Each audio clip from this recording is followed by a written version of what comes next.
Hai guys, jadi video kali ini sedikit berbeda dari video-video aku sebelumnya karena aku nggak lagi di luar, aku lagi di rumah. Dan rencananya di video kali ini aku mau menceritakan ceritaku dari pertama kali sampai di Australia, which is tahun 2020 sampai malam tahun baru 2025. So, ikutin terus video kali ini.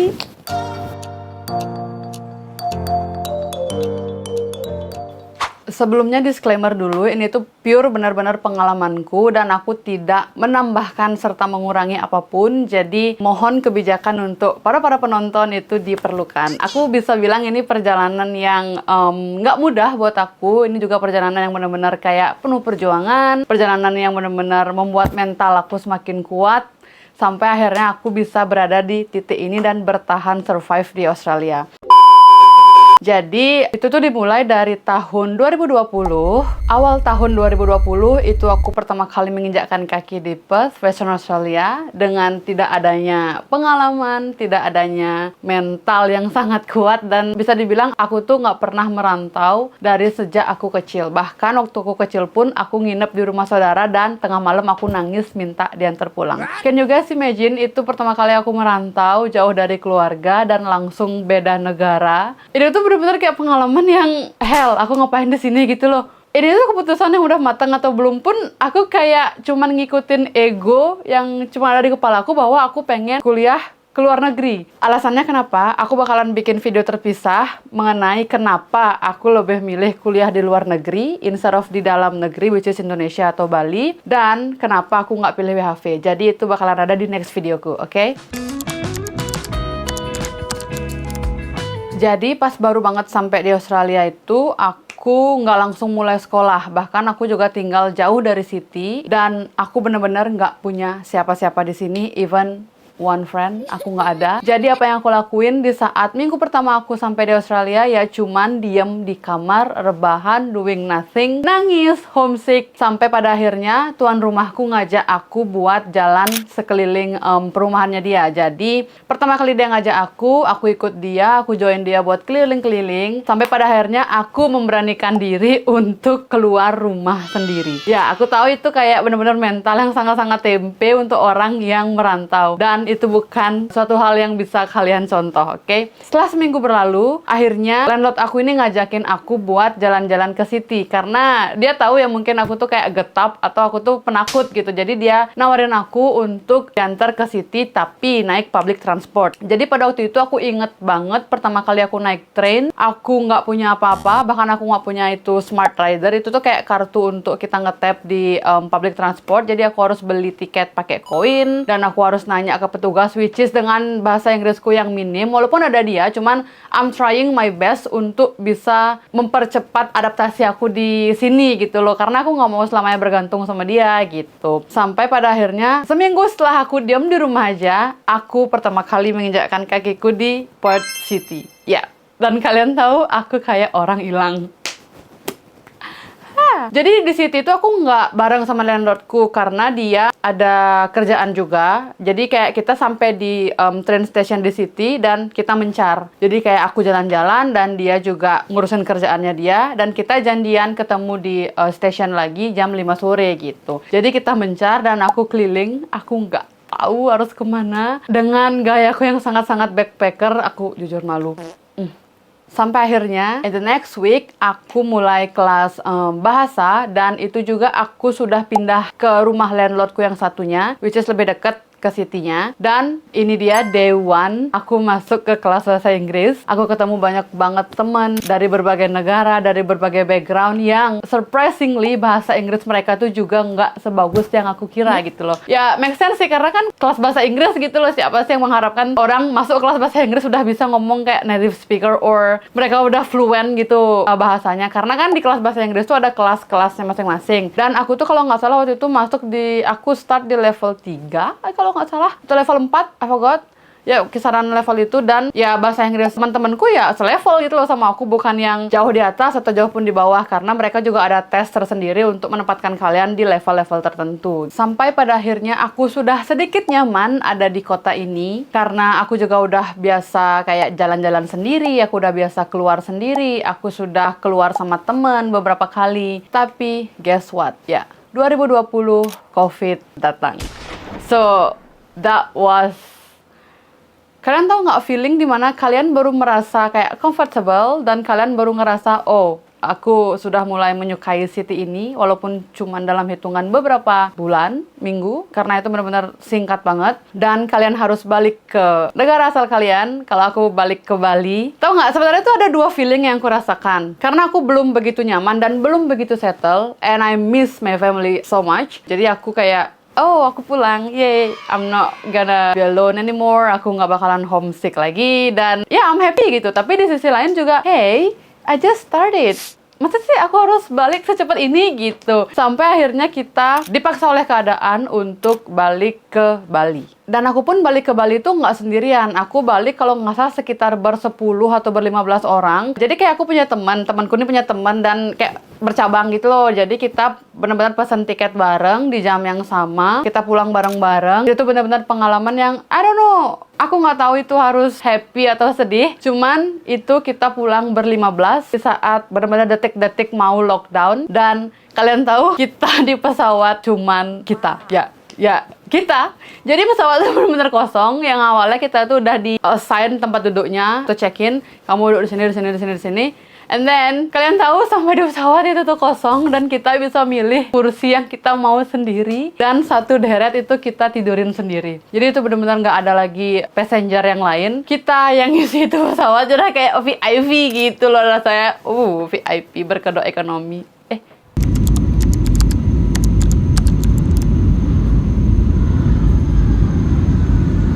Dan kalian tahu apa? Karena itu COVID sudah mulai benar-benar tersebar di mana-mana dan beberapa negara itu sudah mulai lockdown. Jadi sesampainya kita di Bandara Ngurah Rai, kita nggak bisa langsung pulang. Jadi kita harus dites A, B, C, D, dan kita juga dites yang dicetet gitu loh, buat mengeluarkan suatu cairan untuk dites dari dalam jari kita. Ya kalian tahu lah itu apa. Jadi untuk memastikan bahwa kita nggak bawa penyakit, pulang ke Bali dan nggak selesai sampai di situ, ternyata kita harus karantina. Lagi, karantina itu cuma sehari di kayak sebuah badan pemerintahan dan the next day kita ada tes kesehatan lagi. Jadi buat orang-orang yang nggak ada riwayat penyakit dan nggak ada kayak tanda-tanda sakit itu tuh bisa pulang dengan catatan kayak kita harus ada surat, mencari surat segala macam. Pokoknya itu benar-benar ribet dan akhirnya aku dijemput oleh bapakku dibawa pulang. You know what? Aku stuck di Bali 2 tahun.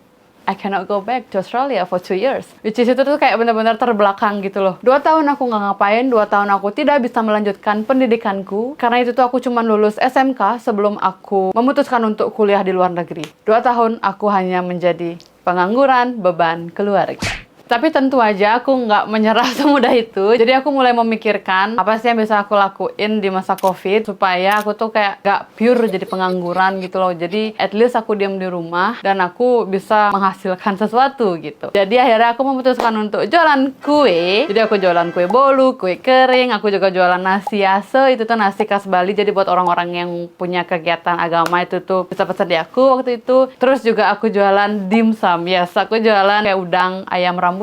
Jadi kayak kober atau gacuan gitu loh. Dan itu tuh lumayan menghasilkan pada saat itu karena mungkin orang-orang juga pada stay at home, restoran banyak yang tutup. Jadi orang-orang tuh banyak yang mesen dari daganganku, which is I was so happy that time karena here we go, aku nggak jadi bener-bener 100% pengangguran karena aku tetap ada kegiatan di rumah. Terus juga nggak lama setelah itu aku nggak mau cuman diam di zona nyaman. Jadi aku akhirnya ngelamar ke salah satu company untuk sebuah pekerjaan baru dan yes, aku keterima. Aku nggak mau terlalu ngomongin itu pekerjaan. Intinya aku duduk di depan layar dan melakukan sesuatu pekerjaan gitu intinya. I can say itu salah satu pekerjaan pertamaku yang cuman duduk di depan layar karena sebelumnya aku tuh kerja di kitchen dan I'm happy gitu loh, aku kerja di kitchen, aku baking, aku cooking. Untuk kerja di depan layar aku agak sedikit awalnya kayak bukan passionku banget gitu loh, tapi ya mau gimana lagi akhirnya aku jalanin sampai di pertengahan tahun 2022. So, sekarang kita langsung balik ke main story-nya, which is pengalamanku di Australia. Akhirnya, Agustus 2022, aku bisa kembali ke Perth, Western Australia. And I was so happy. I feel like I was so prepared. Karena di tahun 2020 itu bener-bener cuman tahun uji coba gitu loh buat aku. Jadi, di Agustus 2022, I decided untuk bener-bener kuatin mental, prepare segala hal. Pokoknya dari segi materi, mental, pengalaman, relasi. Dan aku aku nggak bisa kayak gini terus karena umurku udah bertambah, aku cuma lulusan SMK, aku semakin tua gitu loh. Jadi aku decided untuk benar-benar put everything, my effort semuanya di Agustus 2022 untuk balik ke Western Australia. I can say 2022 itu benar-benar perjalananku yang sesungguhnya, perjuanganku baru dimulai. Sebenarnya aku nggak mau ceritain di tahun 2020 karena there's nothing special gitu 2020, tapi kalian semua berhak tahu apa yang aku alamin dari pertama kali sampai di Australia itu nggak semulus itu. Nggak. Jadi banyak banget gonjang-ganjingnya dan 2022 perjalananku dimulai. So I'm trying to make it as simple as I can di sini karena aku nggak mau juga videonya kepanjangan. Jadi sesampainya di Australia, aku sudah lumayan memiliki teman. Jadi aku tanya teman untuk pekerjaan pertamaku dan ya aku akhirnya keterima kerja di salah satu cafe yang lumayan besar di sini dan itu tuh di salah satu objek wisata untuk turis. Jadi itu tuh benar-benar cafe yang rame. Aku kerja di sana setelah seminggu atau 2 minggu sampai di Australia. Jadi aku langsung kerja di sana dan aku belajar banyak banget di sana karena balik lagi itu pengalaman pertamaku kerja di Australia. Jadi cafe itu benar-benar ngasih aku pengalaman yang luar biasa. Di sana aku belajar basic hospitality yang sedikit berbeda dengan di Bali. Australia dan Bali itu ternyata sedikit berbeda gitu hospitality-nya. Jadi aku belajar untuk ngekasir, aku belajar bikin smoothie, aku belajar bikin coffee, aku belajar banyak hal lah pokoknya juga untuk ngelayanin customer dari table ke table gitu. Jadi seiring berjalannya waktu itu aku akhirnya kembali lagi melakukan kelas bahasa Inggris tapi ke kampus yang berbeda dan level yang berbeda karena aku masih ada transkrip nilai dari sebelumnya dan sekarang aku memulai di kelas yang lebih tinggi. Itu tuh kayak academic class and I can say itu lebih susah daripada kelasku yang sebelumnya. And lagi-lagi aku ketemu banyak teman di sana, ketemu teman dari berbagai negara, bahkan gak jarang juga ada orang dari Indonesia, Papua. Aku ketemu salah satu teman dari Papua. Kayak aku mulai merasa hidup lagi gitu loh di sini. Dan aku mulai flashback 2020 aku pertama kali ketemu teman, 2022 aku ngerasain lagi itu setelah sekian lama and I was so happy.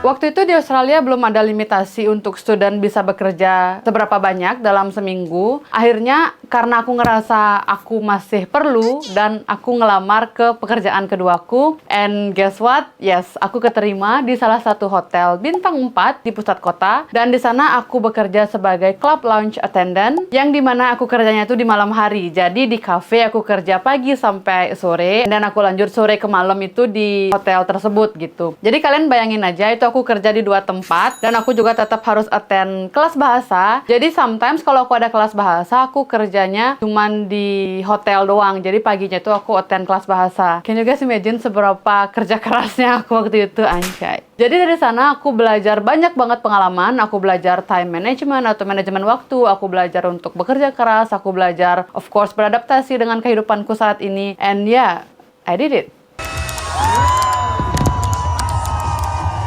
29 September 2022, aku pertama kali ngerayain ulang tahunku di Australia. Jauh dari keluarga, jauh dari teman-teman, jauh juga dari apapun yang ada di Bali, jauh dari kebiasaan kita merayakan ulang tahun di saat kita bersama keluarga. Dan aku harus merayakannya sendiri di sini. But lucky, I have my friends yang support me untuk merayakan ulang tahunku pada hari itu. Thanks for you guys. And kalian tahu apa? Di sana aku pertama kali memberikan diriku hadiah yang lumayan valuable. Aku membeli iPhone 14 Pro. Itu salah satu value terbesar di saat pertama kali aku baru nyampe di Australia. And then I bought a phone which is kayak harganya lumayan ya. Dengan kantong student ini aku mengikuti egoku untuk membelikan diriku hadiah sebagai self reward. But it's okay, it's worth it. Dan aku masih pakai itu sampai sekarang.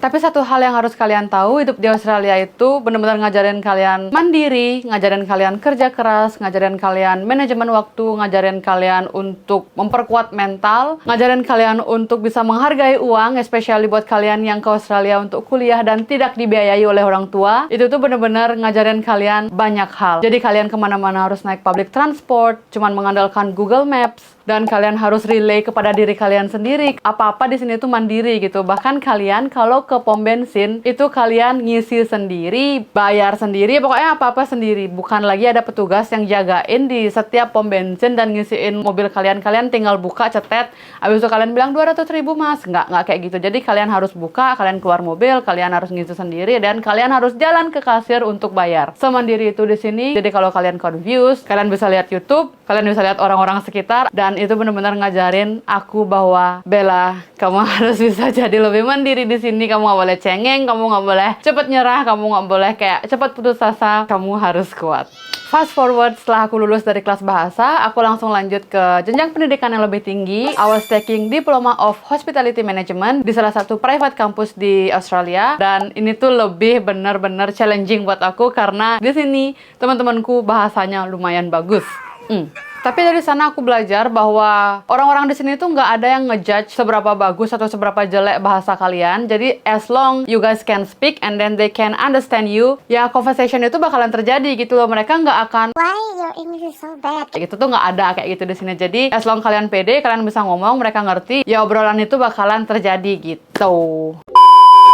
Jadi karena aku orangnya bosenan, akhirnya aku resign dari pekerjaan pertama aku yang di cafe. Dan itu tuh aku sempet kayak nganggur, cuman kerjain satu kerjaan doang, which is yang di hotel itu. Itu nganggur sekitar 1 atau 2 bulan, sampai akhirnya aku apply lagi ke salah satu hotel bintang 5, and aku keterima lagi. Dan aku lagi-lagi harus melakukan 2 pekerjaan, ditambah attend the class. Jadi di hotel bintang 5 ini, aku memulai karir baruku sebagai barista, dan aku belajar banyak banget tentang kopi. Mereka juga dengan sabar gitu ngejelasin dan ngajarin aku, sampai mereka juga sesekali ngadain training buat aku, sampai akhirnya aku bisa bikin kopi dan I can make the simple latte art. Ya aku nggak bilang juga aku tuh expert dalam bidang kopi, but I'm so happy now karena aku udah bisa ngelatte art, aku udah bisa ngatur gimana cara bikin kopi yang enak, and I'm enjoying it.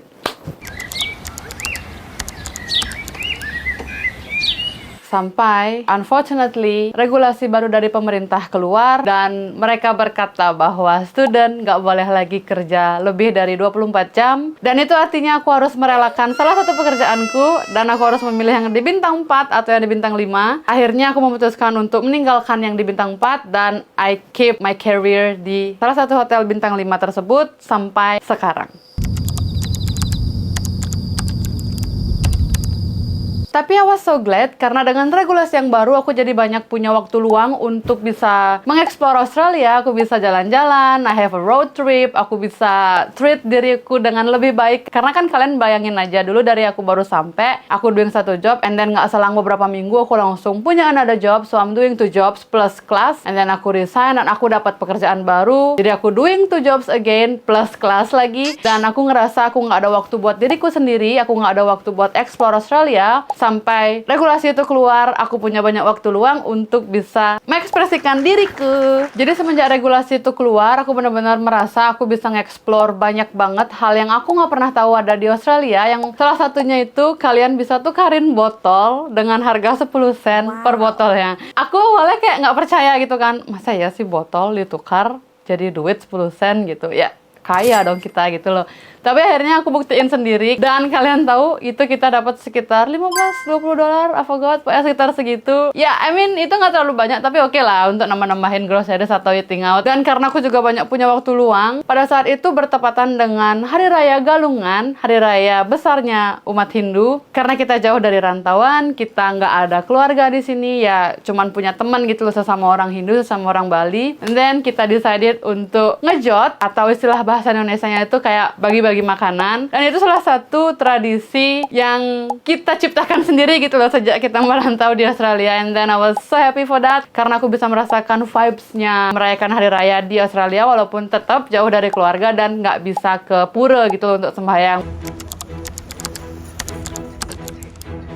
Satu hal lagi yang aku bisa pelajari di Australia, bahwa kalian akan terbiasa dengan sebuah kehilangan. Karena contoh kecilnya, di sini tuh kayak perollingan staff atau kelulusan itu benar-benar sering terjadi. Jadi kalian akan sering banget ngerasa kehilangan teman yang udah benar-benar kalian anggap deket, kehilangan teman yang udah kalian bisa percaya cerita semuanya, kehilangan teman yang kalian bisa ajak ngegosip. Itu tuh udah biasa terjadi di sini. Jadi ada yang harus pindah sekolah, ada yang lulus sekolah, ada yang yang pindah ke luar negeri lainnya, ada yang pindah kerja, ada yang harus for good back home. Itu benar-benar salah satu pengalaman lagi yang ngajarin aku bahwa it's okay untuk kehilangan, karena that's our lives gitu loh. Kita nggak bisa cuma nerima dan menyimpan semuanya, tapi kita juga harus losing something. Jadi semakin kesini aku semakin terbiasa dengan rasa kehilangan itu, dan ya I'm getting used to, nggak bisa komplain. Buat kalian yang dari tadi curious sama ini, kenapa aku bawa dia dalam video, karena 2020 dia datang ke Australia sama aku, 2020 dia balik lagi ke Bali sama aku, and then 2022 dia datang lagi ke Australia, sampai akhirnya 2024 dia masih ada di sisiku menemani aku untuk tidur. Jadi basically 2020 ke 2024, 4 tahun itu tuh benar-benar perjalanan yang nggak mudah buat aku, nggak mudah buat keluarga aku either, nggak mudah buat kita semua. Aku tahu pandemi itu memang susah, tapi kayak yang tadi aku bilang, kita harus tetap berusaha, kita harus tetap beranjak untuk mencapai apa yang kita mau. Kita harus bisa move on dari zona nyaman, dan aku tahu itu semua nggak gampang, but you guys can do it. Jadi 4 tahun belakangan ini refleksi apa yang benar-benar aku bisa rasakan, itu tuh aku menjadi pribadi yang lebih kuat, aku menjadi pribadi yang lebih mudah beradaptasi, aku menjadi pribadi yang tidak mudah menyerah, aku menjadi pribadi yang bisa diandalkan, anjay. Dan aku menganggap diriku ini sudah berada di tengah-tengah titik yang aku mau. Itu masih perjalanan yang sangat-sangat panjang. Dan yang paling penting, aku sangat-sangat siap dan berani untuk menghadapi tantangan yang akan terjadi ke depannya. Walaupun ada sedikit nangisnya, ya nggak apa-apa lah, kan wajar gitu loh manusia nangis. But kalian harus tetap maju, kalian harus tetap berusaha. Ya habis nangis gitu bangkit gitu loh, jangan habis nangis langsung menyerah gitu kan.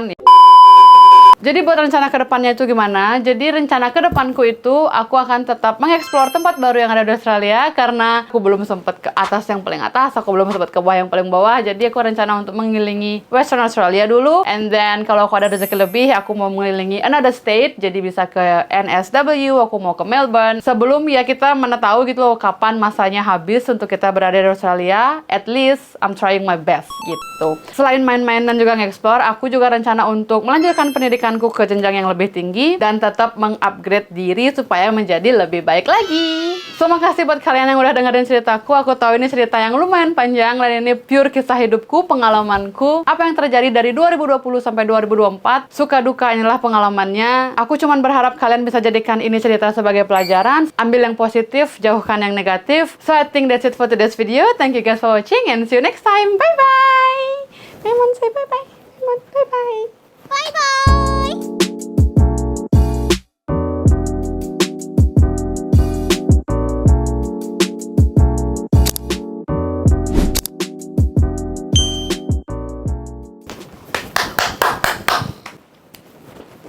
No preparation and then I just start recording.